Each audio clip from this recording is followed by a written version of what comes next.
Yo, what's up, my fellow reefers? It's Thresher Shark, and today we're diving into Sniper Elite Resistance. Now, I gotta be real, this is actually the first Sniper Elite game I've ever played. But one thing that pulled me in and kept me hooked is this invasion mode. One of the most intense and paranoia-fueled multiplayer experiences out there.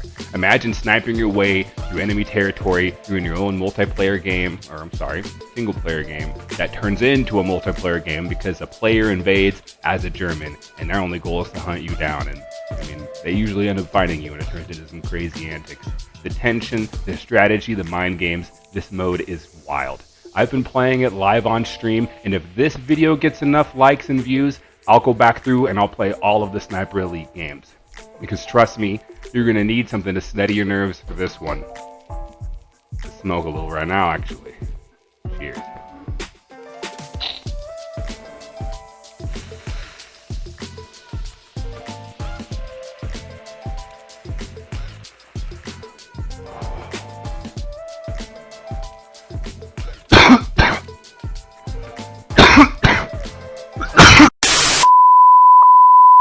At the end of this review, we'll break it down and decide, is this a Sativa, an Indica, or a hybrid experience? Stick around to find out. I'm getting high.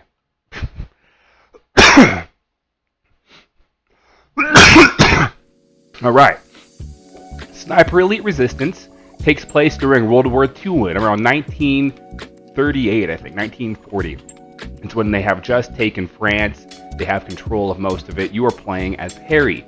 He is a badass sniper sent there to assist the resistance in fighting the Nazis. So you're basically doing a lot of long-range sniping missions and stealth, sabotage. Now, of course, enemies react to your sound and movement, so you can decide to go loud. But it's really not the best way to go. The best part is when you feel like a real sniper, picking targets, planning shots, and staying hidden. Sniper Elite Resistance has a very simple and straightforward story. They took the Nazis, and they made them worse. Obviously, the Nazis are the worst, so how did they do that? Well, it's pretty simple, with chemical weapons. The chemical weapon that they are creating is called Kleine Blume, which I looked up and means small flower. So I'm guessing it blooms or spreads like a flower, expanding, like a gas? I don't know. That's what they call it. Here's the cutscene from the game where they kind of introduce it. This is bad. Looks like we're dealing with a chemical superweapon. But the Nazis don't use stuff like that on the battlefield. Well, till now.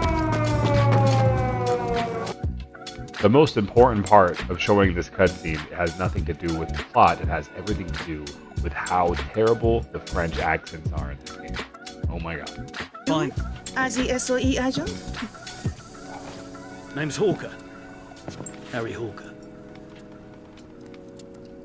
We have your man from Station 12. Come. Time is of the essence. Check out this cutscene where you'll see not only how bad the French accents are, but learn a little more about their Wunderwaffen, or chemical weapon they're developing. Chemical analysis of equipment and components recovered in Fourvier indicates that Kleine Blume is an advanced form of nerve agent, and as a result, poses a significant threat to D-Day. I personally couldn't tell if that was a British or a French accent. Honestly, either way it was terrible. But let's get back to the plot. In the game, you are destroying these facilities and preventing the Nazis from getting access to the resources to, remake them. So in order to do that, you're blowing up buildings and you are sniping scientists and other developers of these chemical weapons over great distances. So pretty good story all around. My biggest problem with Sniper Elite, to be honest, I don't know because I haven't played all of the games, but the problem I have is the distance of audio. It seems like, because I don't know if you know this, but there's a whole system in the game where you shoot your gun and it shows the distance that audio would travel. Problem is when I spawn in as an invader, I can definitely hear the gunshots in the distance, and it seems like none of the Germans are reacting, which is very weird and frustrating. Now, just when you think you've mastered the game and you got it all locked in, that's where the invasion mode comes in and flips everything on its head. Okay, I got invaded by a sniper Jaeger. Here we go. While playing the campaign, a real player can invade as an Axis sniper. You're not alone. The map is filled with German enemies. AI will spot enemies for that Axis sniper. So if you're invading, you're going to have some allies. If you are that sniper trying to complete the mission in story mode and someone joins your game, you have a lot more enemies plus that player hunting you down. If they see you, they're going to ping your location. He's going to come straight to you. This means you need to be strategic. You got to use AI as scouts if you are invading. On the other hand, you really don't want to start a fight if you are playing as Harry, the dude going in there and trying to get the mission done.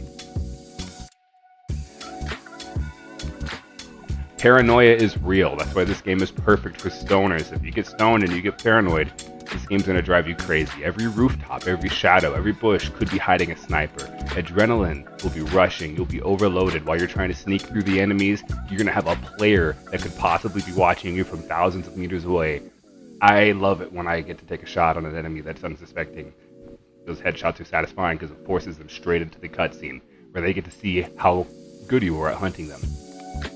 Now, the AI enemies can be even scarier sometimes. I know when you get overwhelmed in a gunfight, they're going to really mess you up. On the other hand, they're the best allies you could have. They're going to... Sometimes I get in situations where they're killing enemies before I even get the chance to. I'm over here trying to hunt down the player, and I find out they got killed by some Gestapo officer on the other side of the map. I mean, it's not really... Honestly, it's not what I want. I want to get the kill myself, so it's pretty frustrating.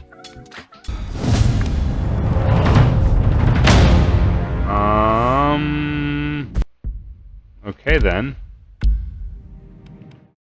Now, speaking of frustrating, one thing that can be frustrating is to have poorly crafted glass.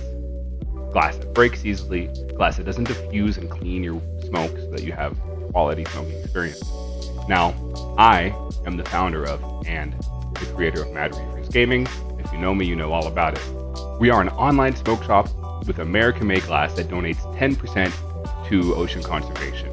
All of our pipes are borosilicate, handcrafted, and they support the streamers and creators here, as well as our brand.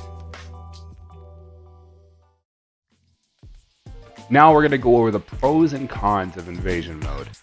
Now, some of the pros are the gameplay is incredibly intense and immersive. Every match feels different. Even though you're playing on the same map, every time you're interacting with a player, they're going to have a different play style and a different way trying to hunt you down. So you have to be smart and be able to read what they're trying to do. Friendly tank.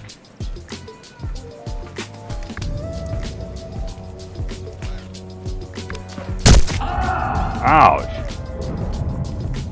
I got shot.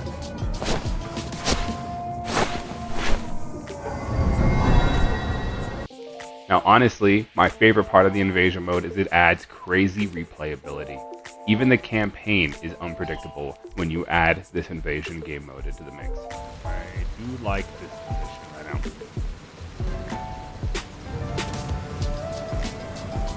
Of course, the pressure of the moment leaves you making a lot of dumb mistakes.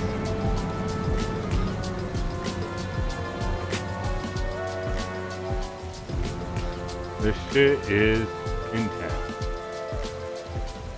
This is the most fun I've had in a game in a while, I'm not gonna lie. This is actually crazy. Yeah, I'm like at the edge of my seat right now. Oh wait, he's right there. Oh, okay, I heard a shot. Okay, I heard a shot. He's in a gunfight right there. I can move because he's busy. Oh, I'm gonna die. That sucks. Now, a couple of the cons, there aren't as many, but it can be pretty frustrating. If you're trying to complete the story mode, I can imagine having someone come in, if you forgot to tick the little ticker, and make it so no one joins you, someone's going to join you, and you might die and lose all your progress, so that's frustrating. If you make one mistake, you're done.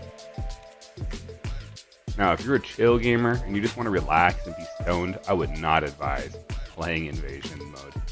It is pure stress. It will definitely make things more difficult, but if you want to, test your limits and push yourself, I would highly recommend it. It's very much a great experience.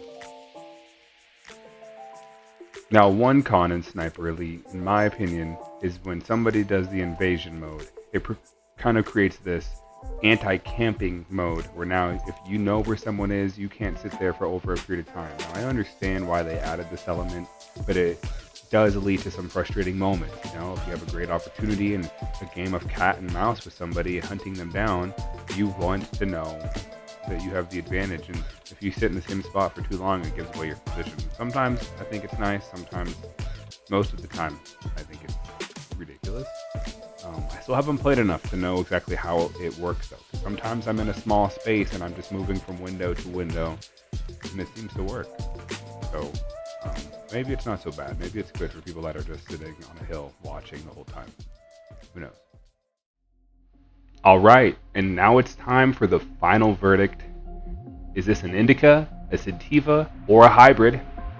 Sniper Elite Resistance Invasion Mode is a full-on Sativa. Fast-paced, high energy, and intense as fuck. You're constantly locked in, second-guessing every move. Definitely not a couch-locked experience. This is all about adrenaline and focus. I would definitely smoke a Blue Dream or a Tangy if you're trying to focus in on this, get locked in. If you love strategy, tension, and outplaying real opponents, this is the one for you. Now, what do you think? Is Invasion Mode the best part of Sniper Elite Resistance? Drop your craziest moments in the comments. Hit that sub button and like the video, and stay tuned for more stoned gaming reviews. Treasure Shark out.